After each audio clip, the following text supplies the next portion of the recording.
In our short documentary, we'll be looking at the thriller genre. We're looking at 3 films in particular: Rear Window, directed by Alfred Hitchcock, Jaws by Steven Spielberg, and Get Out by Jordan Peele. Our aim is to show the meaning through these films through codes and convention that they give to the audience.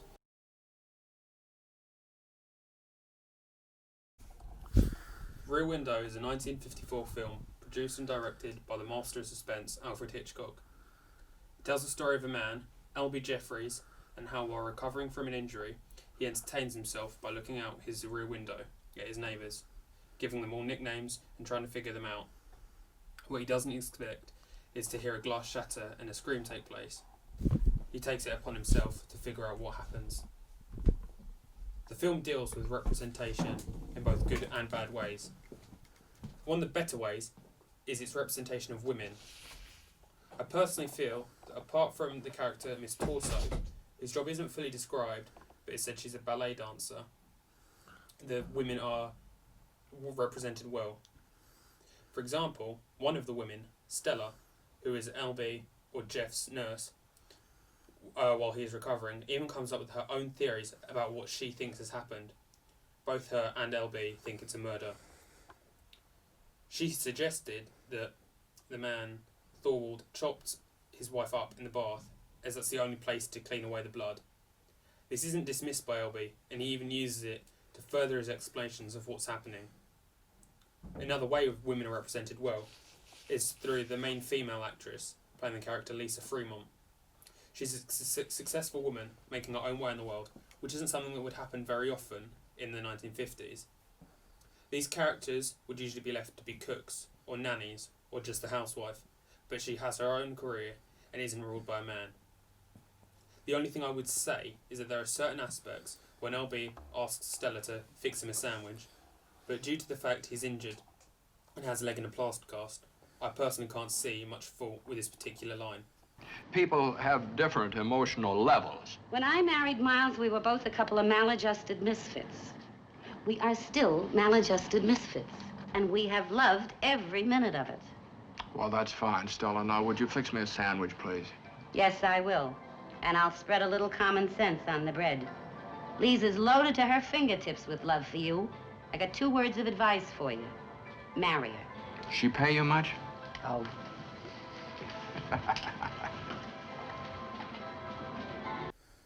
Where the film dwindles is in its representation of race. During the film, there is only white cast members, all who are American. There is one foreign actor who brings up food for LB and Lisa, but he's only in one scene and has no connection to the main storyline. He's also white. The film is very much of its time, and while there's no racism within the world of the movie, I very much doubt it isn't happening outside of the scenes our actors are in. Back in the time of this film, racism was still happening, but things started to change. It was just 1 year after this film, Rosa Parks refused to give up her seat for a white man while on the bus. Another effort to end segregation took place. In 1955, Rosa Parks was riding a bus in Montgomery, Alabama. She refused to give her seat to a white man, and so she was arrested. Well, we hope to achieve equal rights as any human being deserves. That's what we started a movement which eventually led to the start of racial equality, something one of our later films focuses on heavily.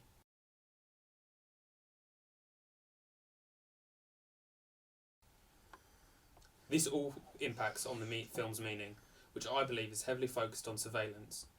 I believe this is during the time of the film, it was still very soon after the Second World War and during the Cold War. Tensions were extremely high, leaving people not fully trustworthy of their neighbours. If this is the route Hitchcock was trying to go down is another story. But the fact LB was willing to spy on his neighbours instead of letting them be is open to interpretation whether or not this was what Hitchcock was trying to do. But it shows us LB only does this because of his injuries. If he was working, he might not have heard the murder. One thing he did do was contact the police, but they denied his claims and only looked when he basically demanded that something was up. This shows the audience that Elby was okay with telling on one of his neighbours, which links again back to the Cold War and how people weren't fully trustworthy. He was also scared. He also looked to be scared that he didn't know really what was happening at this point, and he had no evidence. Another way the film portrays meaning is through its set. It's extremely simplistic. It's only one room, Elby's apartment, and the courtyard outside his apartment looking into his neighbours' flats. This hones the world of the film down into one place, keeping everything happening there so it feels closer together, building up the suspense. People in the film only reference a few people not seen on camera too, so everyone you see at some point you will get to know, and you'll make your own assumptions about them. If that is through watching them with other characters, or talking with our main characters, differs with who everyone is. This again decreases the world's film, making it so you get to know everybody and everything. So if something is out of place, you realise. The film is a masterpiece. It captures surveillance and suspension together, as well as having comedic and emotional moments, all while trying to give us a production about the world and how we live as a society, how we live in a society that at the time was very pressured. People became okay with spying on their neighbours and loved ones. This film is crucial in the world of thrillers, and it sets the precedence for our next two films' success.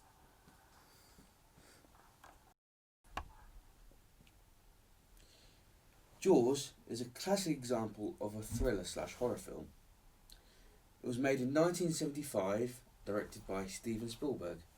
The very first scene used in the film shows an underwater world that is supposed to be Jaws' point of view.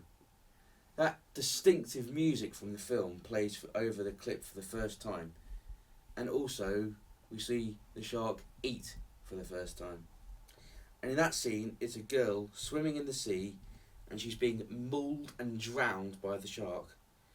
At first she gets tugged a bit, and then she starts screaming in terror when the shark drags her around in the water. After nearly a minute of screaming and being dragged around, she is finally pulled under. And you might think, is the film really all about the shark? I mean, yes it is, but it's also about fear and anxiety. Three men, a policeman, a deep-sea fisherman and a biologist, have to brave their way across the sea to find this shark. And the fear comes from being attacked/eaten by the shark. The three men, the policeman, the marine biologist and the fisherman, don't get on very well to start with. But when they are on the boat, they learn to work together to have to take it down. In terms of showing three different American guys, this isn't a negative view as such, but it's not a positive view either, because it's almost stereotypical. Three American guys are totally different, so that gives a stereotypical view on the thing. Spielberg's camera shots and technical quality are very good as well, because there's one shot in particular when Brody, the policeman, is on the beach and he sees the shark attack.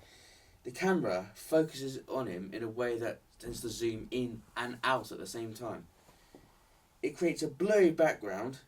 It's also similar to certain other techniques Spielberg uses in his other films.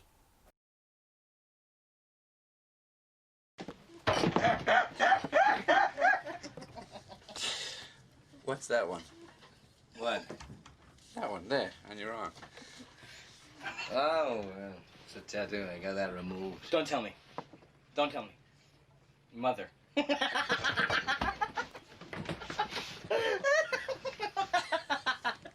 What is it?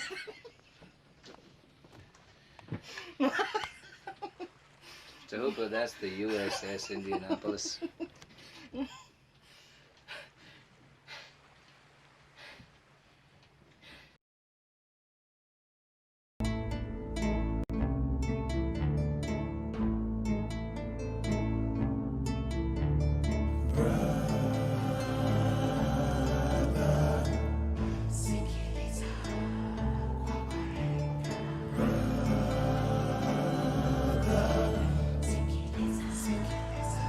film that's out to be about race and include lots of representation about how racism still exists in modern America, Get Out, written and directed by Jordan Peele, was also a hit thriller/horror movie.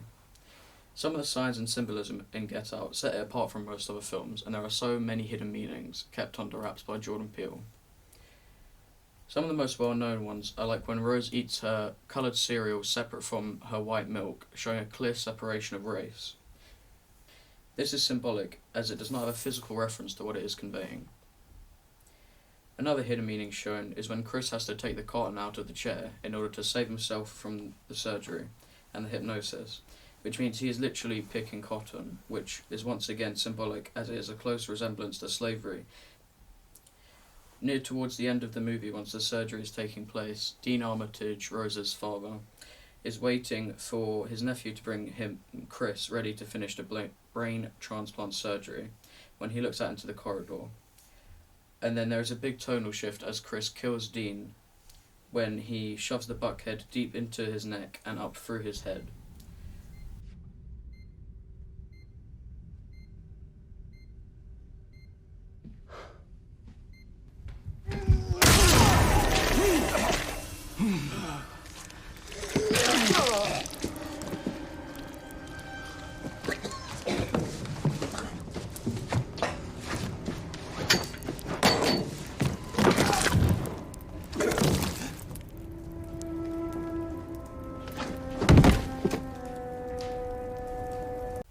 This is a big piece of symbolism, as a black buck was a term for a black man during 1900s America, when they didn't want to conform to the rules and authority of the white people, and people would often regard them as rude and dangerous.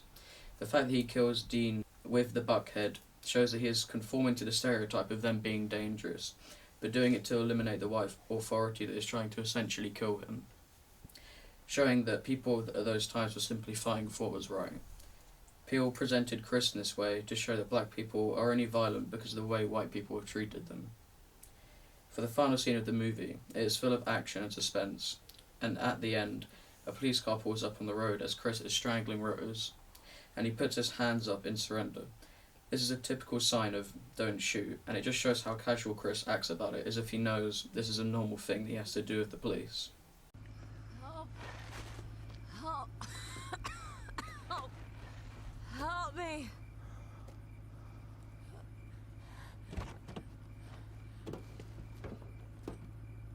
Shit.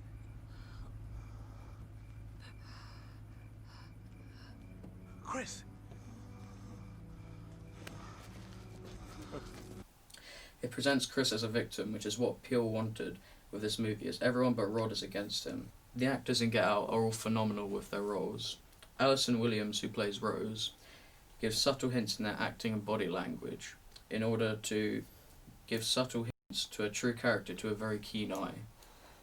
And I'm not gonna say what that is, everyone's talking about that, but how, as actors, do you not give things away in your performance? Like because I mean, there's so many interesting things happening here, and I wanna go back and watch it again, but how do you not give things away, like, way you blink or whatever you do? Do you think about that? A lot of that's in there. When you watch it the second time, you're gonna see a lot that you didn't see. But that was like, I spent, I think, 2 months preparing for it. All of this plays into the meanings and secrets that Jordan Peele wanted to include, and shows his attention to detail as a screenwriter and director. I'm T.S. motherfucking A. We handle shit. That's what we do. In this short documentary, we have looked back at 63 years of history, from the confined world of Alfred Hitchcock's Rear Window, to the open world of Steven Spielberg's Jaws, and to the racially diverse Jordan Peele's Get Out.